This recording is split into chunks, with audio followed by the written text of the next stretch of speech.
Hi, everyone. Welcome back to Lisa's Love and Light. Happy Friday to everybody. So, once again, I don't know. Good news is that this camera is working again. I don't have the external one.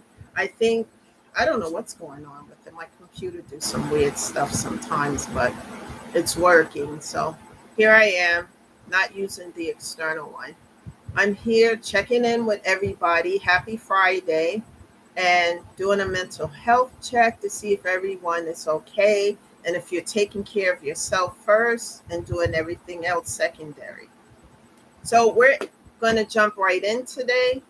The topic of discussion will be proud of your progress.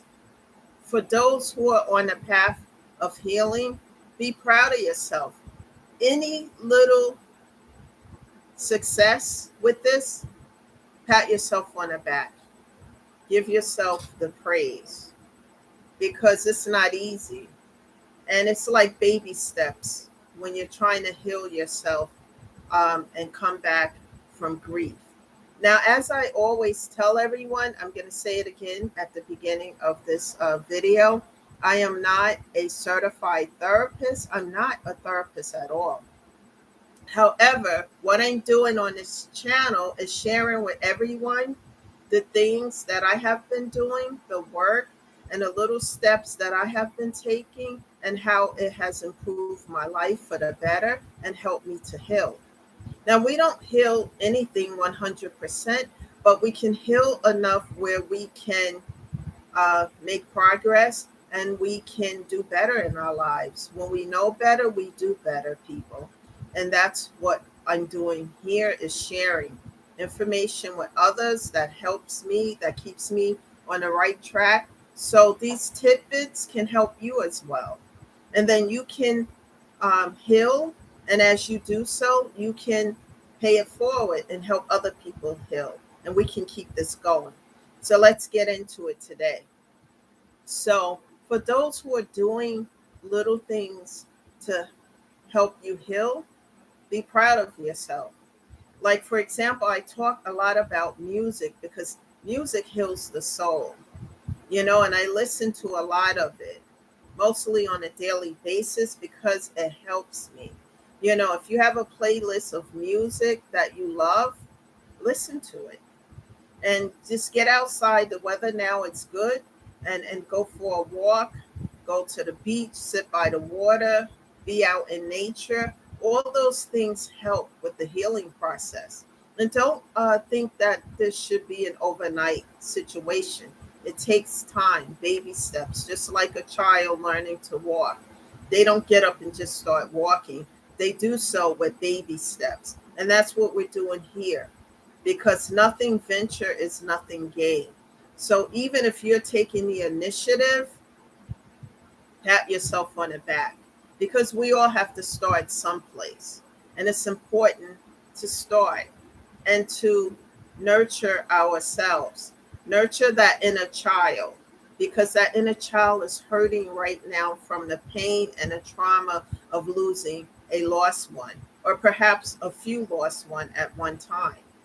And it's so important to heal those things, so that you can um, help yourself grow your mental and physical health to take care of that. Because as I always say here, without doing that, if your mental and physical health is not being nurtured, then how can you help anyone else if you can't help yourself? And slowly, as you start to heal and feel better, you start to love on yourself. And I speak a lot about that. It's so important to love you because when you love yourself, you're not going to tolerate just anything. You're going to slowly start to set boundaries. And that's important as well. So when someone feel like they have the right to be intrusive in your life, especially when you went through so much trauma and you're trying to heal and bounce back from these losses. They don't have, and some people may try to take advantage of your delicate situation and become intrusive and try to tell you what you need to do, what you're shouldn't do, and they may feel entitled to do this. Remember, this is why it's so important to start taking care of yourself so that you can remove the clouds. Because when you're in a state of depression and going through loss, sometimes you don't see around you what's happening. And so as you start to heal, those clouds and those feelings will start to slowly dissipate. We never completely get over the loss, but we can get through it. But I'm talking about these things because these are things that I went through. When people come into your life and they feel that they have a right to do A, B, C, and D, they have a right to be intrusive. They feel entitled to things that are in your life that you built up, and they feel that they have a right to play God in your life. No one has the right to do any of these things. And these things I'm describing is narcissistic energy. And sometimes we don't see these things because of what we're going through, but as we start to see it, as we continue to slowly heal, then we start to see that these things are not right for our lives. Because no one is entitled to what belongs to you. No one is entitled to invade your space, your privacy, your time. And so what I say to that, what I did for my situation, I can't tell anyone you must do this and that, but I'm just sharing what helped me is to set boundaries. It is so important to set boundaries, because as you set these boundaries, then you let people know that you're not going to tolerate these negative things that they're doing towards you. You're not going to tolerate it. And talk about these boundaries as you set them. And you don't have to behave out of character or get loud or anything of that nature. You can just speak about these boundaries. Listen, I'm setting these boundaries now because I don't feel comfortable with A, B, C, and D, whatever the situation may be. And set those boundaries. And if people cross them, okay, they can, they may make that mistake and cross those boundaries. So what I do is talk, have a conversation. Listen, I put boundaries in place because I need to take care of me now. I need to build me up. And it's important for my mental and physical health and for my healing. And explain that. You can do that. And if those boundaries continue to be crossed, what I do is say, okay, they are not respecting these boundaries that I have put into place. So now I'm going to cut off, block, and delete. And that's it. And once I personally cut off, block, and delete, there's no going back. There's no arguing this. I don't do any of that. And people think because I don't do those things and because I'm generous by nature that I'm naive. There's nothing naive about me. I choose not to act out of character. I choose to do things differently because I am different. I want to see people grow. I want to see people get better as along with myself. That is just the energy that I'm in. However, just because I'm in that energy doesn't mean that I'm naive and I'm going to let people railroad me, because I'm not. And I see things, sometimes people are behind the scenes doing things. They think I don't know. Believe me, I see a lot of it. I don't see everything, but I see a lot of it. And I choose to deal with things differently than I did in the past, because I can get mad and do something impulsively that will get myself into trouble. But I don't do that. And I remember, as a child of God, I stay in prayer a lot. And I, throughout these trials and tribulations that I've gone through, I've learned self-discipline. And when something doesn't make sense to me, I don't understand something, I go into prayer. And then I ponder over these things. I don't make impulsive decisions as I did in the past. Because believe me, certain things happen and it may make us feel emotional, and then we're going to go do this, do that. I don't do those things anymore. I go into prayer, and after I spend time in prayer alone and maybe a few days, etc., and then I think things thoroughly, and then I come to a decision. And that has not been easy for me, but because of the healing and doing the work, and like I said, the work I do with my therapist, or what the work he does with me in the homework, I do those things. I apply those things, and believe me, it wasn't easy. I felt some kind of way recently. I had to have a conversation with someone um, about something that did not that really had me in my emotions, and I had to take a week to really think about how I was going to address that issue, because it was something that set me made me feel some kind of way. And I, quite honestly, people, because I'm human just like everybody else, I had an attitude about it for about a week, and then I had to think about how I was going to address it. And then I had a conversation to address it.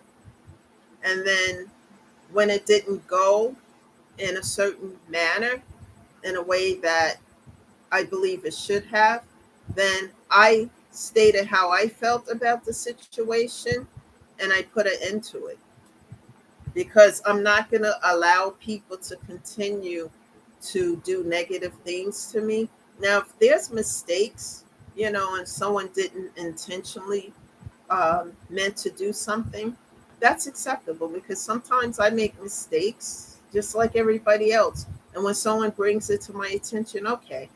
But when someone do not want to recognize that their mistake caused somebody pain, and they want to put it off on the other person, then that's narcissistic energy, because we all make mistakes. And if I did something to somebody to hurt them, etc., I'm going to address it. Hey, I didn't mean to hurt you, and if I did, I'm sorry, etc. There are people in this world who can't do that. They turn it around and try to flip the script and try to make you hold you accountable for something that they did. And that's when I talk about narcissistic energy. That's someone who's operating in narcissistic energy. And I just leave them where they are, because I'm not going to go back and forth. Because the more that I engage into that energy, the more it brings down my high vibrations. It puts me in a low vibrational space, and I'm not doing that. I've worked too hard on myself, and I'm still working and doing the work, and I'm not going to allow that. So they can test me, they can do whatever. I'm going to go into prayer when I feel some kind of way, and I'm going to stay there, and I'm going to be in meditation. And then I do that. And when I come back, then I'm ready to deal with what I have to deal with. I'm not going to allow people to disrupt my peace, disrupt my healing, because that is everything. Our mental and physical health is everything. And when you see that other people are trying to disrupt that, you know, all I can say here is to set boundaries.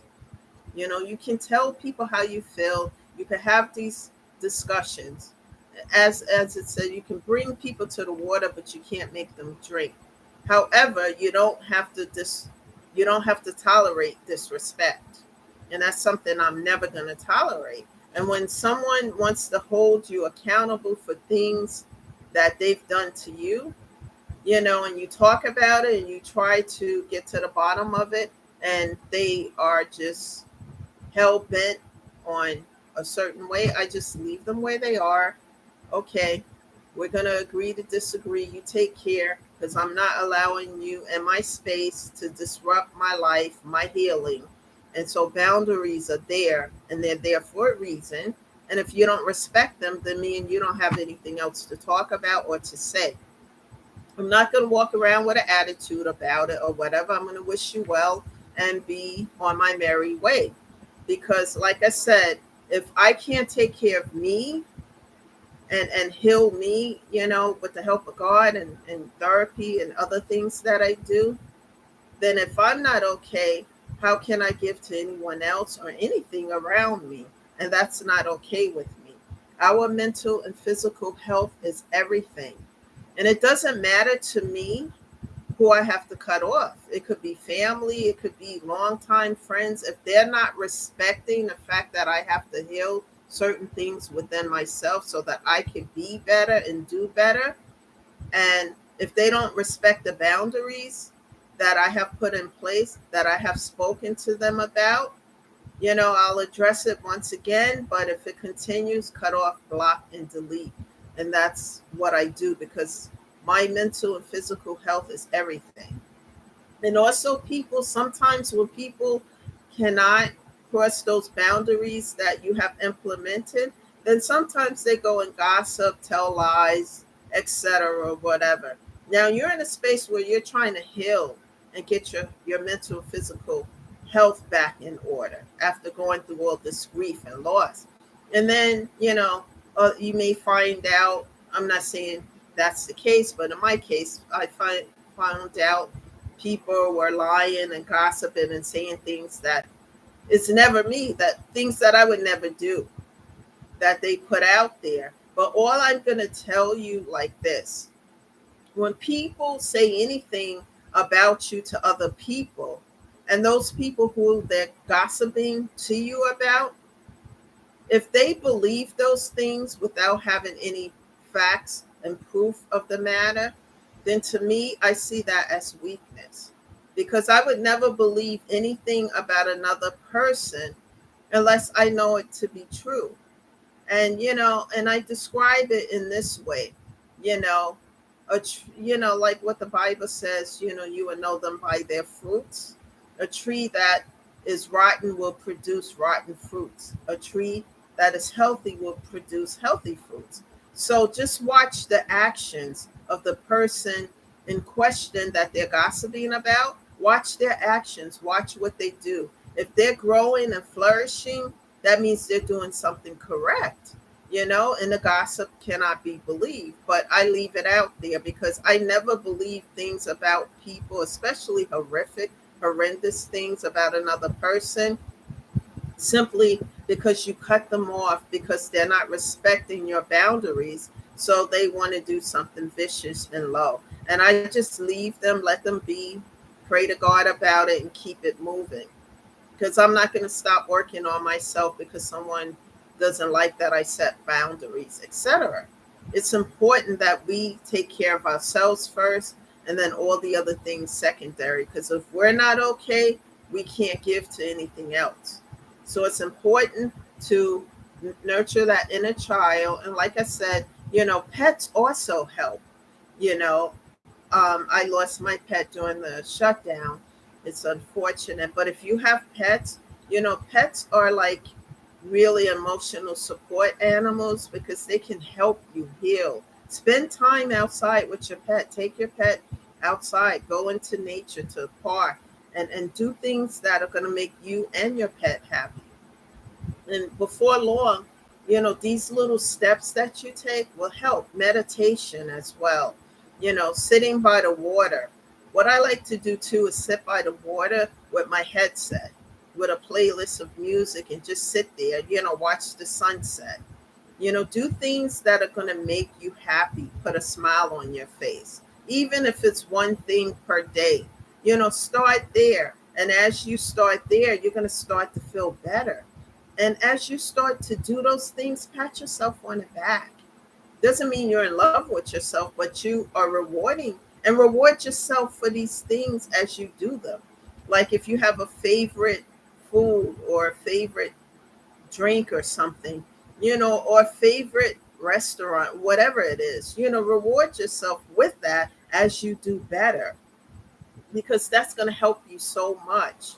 And as you get better, you do better. And then as you start to feel better in time, then you can help somebody else.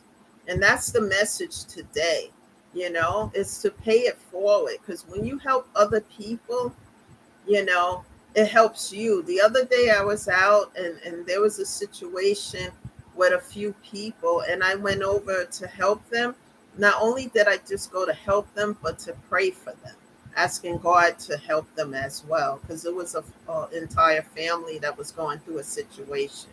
And I went to pray for them and help. And when people see that today, it seems disturbing to them, because we live in a world today that if you hold the door open for somebody, or you do a kind act without wanting anything in return, just a kind act, people become suspicious. And it really kind of irritates me sometimes because I see the world is spending mostly on negativity. And like I've been on vacation. I'm going to talk about the Waltons. Anybody who knows that show, that's a time. When I watch that program, it's a time that seems like doesn't exist anymore because people back then helped people. They helped people when they were in their time of need, and they didn't look for anything back. It was the way it was. And as I look at that program and see how people help, then I think about the world today, and as I try to do that, people think, something weird about it. And it's sad because we should be helping one another, and helping build people up. Because there may come a time in this world where things fall apart. I'm going to share this also is that I'm originally from New York, and during the 9/11 situation, I was actually driving in the middle of that. So sometimes God will do something to force us to help one another because people were helping people because they didn't know, they knew what was going on, but people were losing their life. And it was like, it was horrific, all I can say about it. And I thank God I'm still here. And people gathered together to help one another, during that time because of the situation. And it's important that we stay on that path, that we don't let what's going on in the world make us bitter, make us down, that we have to continue to move forward and do uplifting things so that we can stay in a place of positivity and helping ourselves and then paying it forward to help others, so that they can get better. And this is what we need today. It's so important to help other people. Please share this message with somebody else because, like I said, and like I always say on this channel, other people need to hear this message because there's a few people somewhere who have lost a loved one and it has impacted their life tremendously and it has affected their whole well-being. And there's some place, instead of healing, they're in depression. And like I said, depression, sometimes if we stay there, it can lead to suicidal thoughts. And we don't want that. We want to help people to heal from these things. And, we all heal at a different pace. No matter what pace we heal at, it's important to start the process. So it's important for people to hear this message. So please share, hit that like button, hit the subscribe button, tell people, continue to tell people about this channel so that they can hear little things to heal. Also, what's important, whatever state or area that you live in, please Google a therapist, a grief support a grief therapist in your area, and check out different ones, and the ones that you vibe with, start therapy sessions because it's going to help you as well, because that pain from the grief needs an outlet. And once you start to um, give that pain an outlet, you start to slowly get better. Also, there are grief bereavement groups that will help as well. So please look those up in your area so that you can connect to those groups, because people who are at those groups are grieving as well. And they may have pointers as well to help you to heal. So please do not isolate too much. And for those who are in this area or the surrounding area, please, if you're interested in attending the upcoming seminar, please RSVP right away. Send me an email so that I know, because I have to order refreshments and I need to know how many people will be showing up. The email address is Lisa Vaughn, VAUGHN 410 at gmail.com. Once again, Lisa Vaughn 410 at gmail.com. So please send me an email letting me know that you're interested in attending, and I will send you the information immediately. Thank you again for watching. Happy Friday again, and everyone have a great weekend. Please don't forget to share this video because, as I said, it will help someone else. Thank you for being here for Lisa's Love and Light. And I will be back again in a day or two with a new message. Bye for now. Have a great Friday.